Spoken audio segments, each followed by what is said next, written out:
क्या आपने कभी किसी पर इतना भरोसा किया है कि उसके खिलाफ सोचने से भी डर लगे? और अगर वही इंसान आपकी जिंदगी की सबसे बड़ी गलती बन जाए, तो? आज की कहानी किसी फिल्म की नहीं है। यह कहानी है हर उस इंसान की जिसने रिश्तों को भगवान माना। यह कहानी है चरित्रहीन पत्नी और गद्दार दोस्त की। यह कहानी है एक ऐसे ही भरोसे की जो दो लोगों ने मिलकर तोड़ा। अमित वर्मा एक साधारण इंसान था, न बहुत अमीर न बहुत चालाक, लेकिन वह दिल का साफ था। सुबह जल्दी उठना, काम पर जाना, शाम को घर लौटना, यही उसकी जिंदगी थी। वह मानता था कि मेहनत कभी धोखा नहीं देती और रिश्ते अगर सच्चे हों तो जिंदगी अपने आप सही चलती है। अमित के लिए दो चीजें सबसे पवित्र थीं, दोस्ती और शादी। नेहा उसकी पत्नी थी, सुंदर, सलीकेदार और बाहर से देखने पर एकदम परफेक्ट। शादी के शुरुआती साल अच्छे थे। नेहा खुश दिखती थी, अमित संतुष्ट था। लेकिन धीरे धीरे अमित काम में ज्यादा डूबता गया। वह सोचता था, आज मेहनत कर लूं, कल सब अच्छा होगा। उसे क्या पता था कि आज की अनदेखी कल का सबसे बड़ा कारण बन जाएगी। नेहा के दिल में एक खालीपन आने लगा। उसे पैसे की कमी नहीं थी, सम्मान की कमी नहीं थी, लेकिन ध्यान की कमी थी। उसे बात करने वाला चाहिए था, समझने वाला चाहिए था। और यहीं से कहानी ने गलत मोड़ लिया। राहुल अमित का सबसे पुराना दोस्त था, बचपन से साथ, हर राज्य का साथी। अमित ने कभी राहुल पर शक नहीं किया।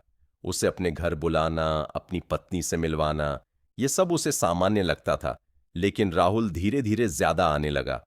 अमित के न रहने पर भी राहुल नेहा की बातें सुनता, उसकी शिकायतें, उसका अकेलापन, और फिर वही घातक लाइन, अमित अच्छा है लेकिन तुम्हें समझ नहीं पाता।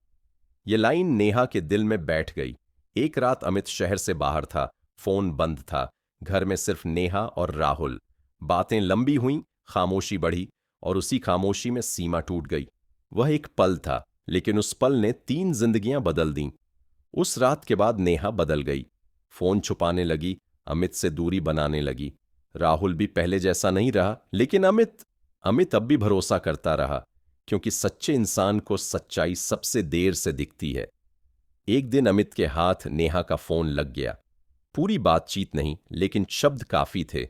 उसका दिल बैठ गया। लेकिन उसने हंगामा नहीं किया। उसने तय किया, पहले देखूंगा फिर बोलूंगा। अमित ने दोनों का पीछा किया। जो देखा वह शब्दों से बाहर था। जिस दोस्त पर उसने आंख बंद करके भरोसा किया था, वही उसकी पीठ में छुरा घोंप रहा था। और नेहा, उसकी आंखों में कोई शर्म नहीं थी। उस दिन अमित नहीं रोया, लेकिन अंदर से सब कुछ टूट गया। घर आकर उसने सिर्फ इतना कहा, मैं सब जानता हूं। नेहा चुप रही। राहुल सफाई देने लगा, लेकिन अब हर शब्द झूठा था। अमित ने कहा, गलती माफ हो सकती है, लेकिन गद्दारी नहीं। अमित ने नेहा को घर छोड़ने को कहा। राहुल को जिंदगी से निकाल दिया।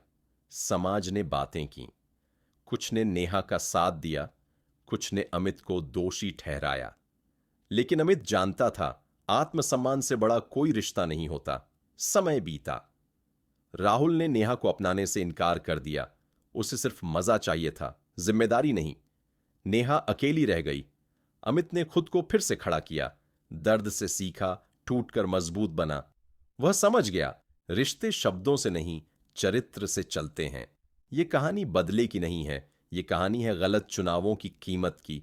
जो भरोसा तोड़ता है वह किसी और का नहीं, खुद का दुश्मन बनता है।